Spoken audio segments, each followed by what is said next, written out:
ঝিনাইদহে এক রাতে ৫টি স্যালো মেশিন চুরির ঘটনা ঘটেছে। ঝিনাইদহের কালীগঞ্জের ইশরবা গ্রামে মাঠ থেকে গতকাল রাতে ৫ কৃষকের স্যালো মেশিন চুরি করে নিয়ে গেছে চোরেরা। এতে চরম বিপাকে পড়েছে ওই ৫ কৃষক সহ একাধিক কৃষক।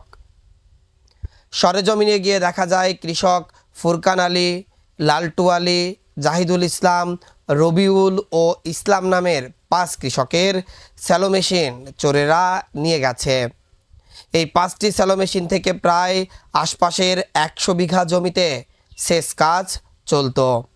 এখন স্যালো মেশিন চুরি হয়ে যাওয়ায় প্রায় ১০০ বিঘা জমির ফসল নষ্ট হওয়ার আশঙ্কা দেখা দিয়েছে।